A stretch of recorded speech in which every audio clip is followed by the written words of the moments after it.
السلام علیکم۔ Point of view YouTube channel پر خوش آمدید۔ آج 14 اگست کے حوالے سے خلافت عثمانیہ کا سوال اور قیام پاکستان کے بارے میں آپ کو آگاہ کریں گے۔ ویڈیو لازمی دیکھیے گا۔ تو چلتے ہیں ویڈیو میں۔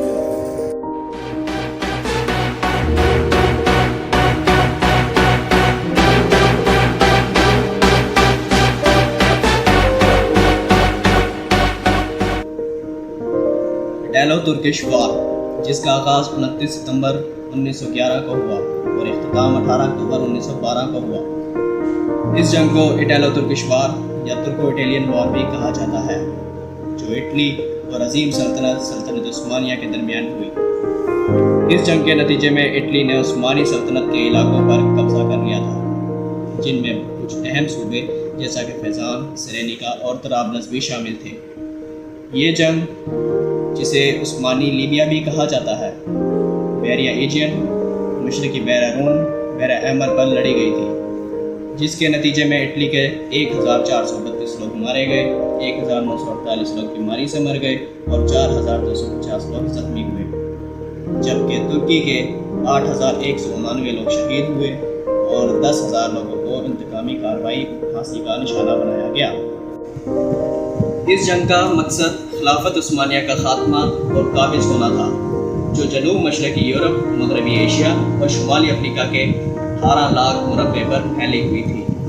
سلطنت عثمانیہ مسلمانوں کی ایک عظیم سلطنت تھی، قائد میں اہل سنت والجماعت اور سلف صالحین کی پیروکار تھی، اور دنیا کی سب سے بڑی قوت تھی، جس کا کوئی مد مقابل نہیں تھا۔ ان جنگوں سے صلیبیوں کا تو کافی جانی اور مالی نقصان ہوتا تھا۔ وہ یہ چاہتے تھے کہ ان کا کوئی نقصان نہ ہو اور مسلمان آپس میں لڑ کر مر جائیں، اور اس کے لیے کافی سازشیں کی جانے لگیں، اور ایک تدبیر سامنے آئی کہ مسلمانوں کا اتحاد کسی طرح ختم کر دیا جائے تو یہ ختم ہو جائیں گے۔ اس کے لیے انہوں نے مسلمانوں میں نئی سیاسی اور دینی قوت کو جنم دیا۔ اس کے لیے جزیرہ عرب کا انتخاب کیا گیا، جسے آج سعودی عرب کہا جاتا ہے، اور برطانیہ کے وزارت نو آبادیات کے محکمہ جاسوسی نے اس مشن کے لیے جاسوس روانہ کیے، جنہوں نے مقامی لوگوں کو ترکوں کے خلاف بغاوت کرنے پر آمادہ کیا اور سلطنت عثمانیہ کے خلاف نئے دینی رہنماؤں کو ہموار کر کے دینی سطح پر انتشار پیدا کر دیا، جس سے دنیا کی عظیم سلطنت، جو ایک بڑے علاقے پر پھیلی ہوئی تھی، سیاسی اور مذہبی انتشار کی وجہ سے سمٹنے لگی اور بالآخر ختم ہو کر ایک جمہوری حکومت کی صورت میں نمودار ہوئی، جس کا کوئی سرکاری مذہب نہیں تھا۔ مغربی طاقتوں کا یہی مدعا تھا، جو انہوں نے سازشوں سے حاصل کر لیا۔ اس واقعے کا جب برِ صغیر کے سنی مسلمانوں کو معلوم ہوا تو انہیں بہت صدمہ ہوا۔ 1908 میں سلطان عبدالحمید کو معطل کر دیا گیا۔ یہ معزولی سلطنت عثمانیہ کے زوال اور انتشار کا باعث بنی۔ سلطان عبدالحمید کی معزولی کے بعد بلغاریہ پر کافر قابض ہو گئے اور آسٹریا نے بھی ترکی علاقوں پر قبضہ کر لیا۔ اس کے بعد ایٹالو ترکش وار میں کافی اہم علاقے کھو دیے گئے، اور 1914 میں ورلڈ وار 2 میں ترکی نے جرمنی کا ساتھ دے کر رہی صحیح حکومت بھی کھو دی۔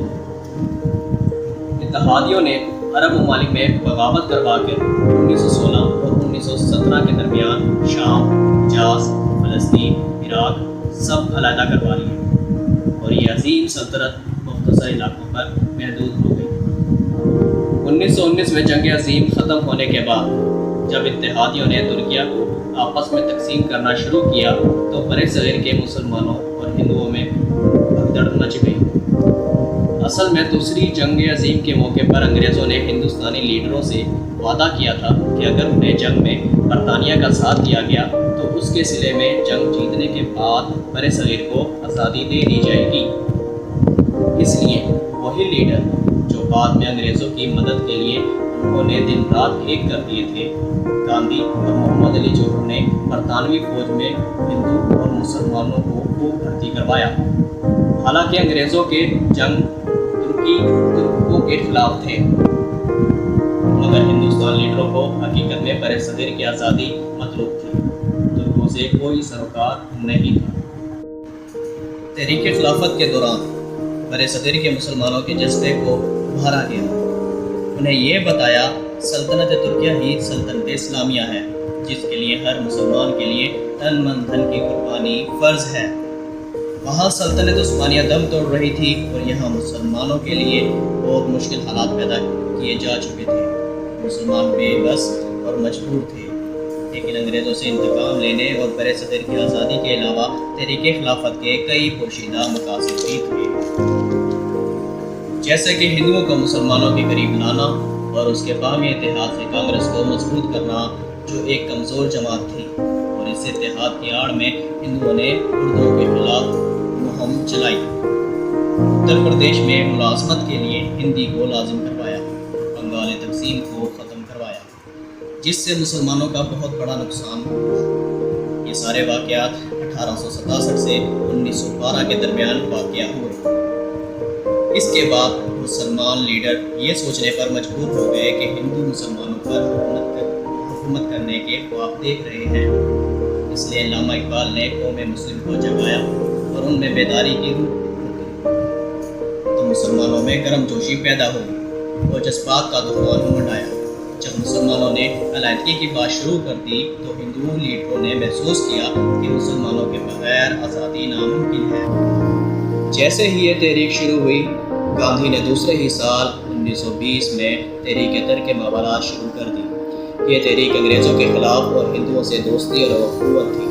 اسی زمانے میں ہندو مسلم بھائی بھائی کے خوب نعرے لگے، لیکن مسلمان اس تحریک میں اتنے آگے بڑھ گئے تھے کہ اسلام کے قوانین کو پس پشت ڈال کر ہندوؤں کی رسومات کو اپنانے لگے، یعنی مندروں میں جانے لگے، ارتھیوں کو کندھا دینے لگے اور گائے کی قربانی بھی چھوڑ دی۔ اس تحریک سے چند سوالات پیدا ہو گئے جو شرعی مسائل پر مبنی تھے۔ پہلا سوال، کیا حکومت ترکیہ شأن خلافت اسلامیہ ہے؟ اس کا جواب پیر مہر علی شاہ رحمۃ اللہ علیہ نے دیا کہ اسلامی خلافت صرف 30 برس رہی، اس کے بعد سلطنت ہو گئی، لہٰذا سلطنت ترکیہ خلافت اسلامیہ نہیں ہے۔ دوسرا سوال، کیا ہندوستان دارالحرب ہے اور یہاں سے ہجرت کر جانا مسلمان پر واجب ہے؟ اس کے جواب میں آپ رحمۃ اللہ علیہ نے فرمایا، ہجرت کا جواز کتاب و سنت اور دیگر دلائل سے نہیں ملتی، بالفرض ہجرت فرض بھی ہوئی تو دنیا میں کوئی مسلمان ملک اتنا بڑا نہیں ہے جہاں ہندوستان کے کروڑوں مسلمان جا کر آباد ہو سکے۔ تیسرا سوال، کیا گاندھی کی قیادت جائز ہے؟ آپ رحمۃ اللہ علیہ نے فرمایا، گاندھی کی قیادت جائز نہیں، اس لیے کہ مسلمان پر 4 امور پر عمل پیرا ہونے کا حکم ہے: کتاب اللہ، سنت رسول صلی اللہ علیہ وسلم، اجماع امت، اقوال مجتہدین۔ چوتھا سوال، کیا مسلمانوں پر انگریزوں سے متعلق عدم تعاون فرض ہے؟ یہود و نصارہ اور مشرکین کی عداوت قرآن میں مذکور ہے، لہٰذا یہود و نصارہ سب سے ترک موالات ہونی چاہیے۔ پانچواں سوال، گائے کی قربانی ترک کرنا جائز ہے؟ احادیث میں گائے کی قربانی کی خوبیاں اور فضیلت مذکور ہے، اس لیے غیر مسلم کے لیے اسے ترک کرنا ناجائز ہے۔ کانگریس کی خفیہ مالی مدد کرنا بھی اس تحریک کا حصہ تھی۔ اس تحریک میں پاک و ہند کے طول و عرض میں مسلمانوں نے دل کھول کر چندہ دیا، عورتوں نے زیورات دیے تاکہ یہ سب کانگریس کے کام آئے۔ یہ راز کانگریس کے مخالفی سیاسی جماعتوں نے کیا اور بعد میں خود گاندھی نے اس کا اعتراف بھی کیا کہ تحریک خلافت کے نام پر لیا گیا چندہ کانگریس کے کام آیا۔ مہاتما گاندھی اپنے ہندو قوم کے ساتھ مخلص تو تھا، لیکن پھر بھی اسے قتل کروا دیا گیا۔ اس تحریک کا مقصد مسلمانوں کو کمزور کرنا تھا، اس لیے 1923 میں تحریک شدھی سنگٹھن چلائی گئی، جس کا مقصد مسلمانوں کو مرتد بنانا اور ہندو تہذیب کو مسلمانوں پر مسلط کرنا تھا۔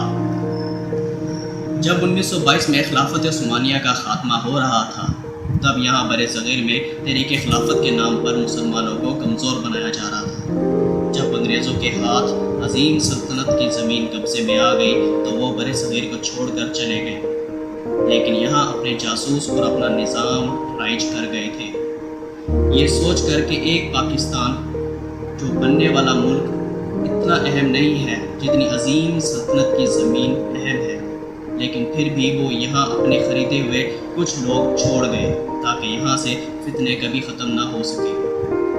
یہ اس لیے کیا کیونکہ انگریزوں کو مسلمانوں سے مسئلہ تھا، نہ کہ پاکستان کے بننے سے، لیکن قائد اعظم محمد علی جناح نے پاکستان کی بنیاد اسلام پر رکھی۔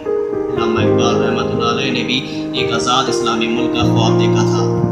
اسی لیے پاکستان کا جب قیام ہوا تو پاکستان کا مطلب کیا لا الہ الا اللہ کا نعرہ لگایا گیا۔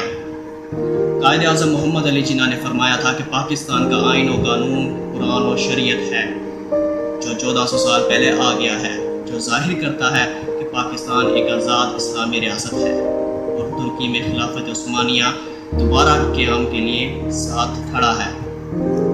ہمیں بحیثیت مسلمان یہ سمجھنا چاہیے کہ ہمارے آباء و اجداد نے کتنی قربانیاں دے کر زمین فتح کی اور یہ ملک حاصل کیا۔ ہمیں اپنے ملک کی اور اسلام کی حفاظت کرنی چاہیے۔ اللہ ہمیں پاکستان جیسی عظیم نعمت کی قدر کرنے کی توفیق عطا فرمائے، آمین۔ تو ملتے ہیں اگلی ویڈیو میں، تب تک کے لیے اللہ حافظ۔ پاکستان زندہ باد۔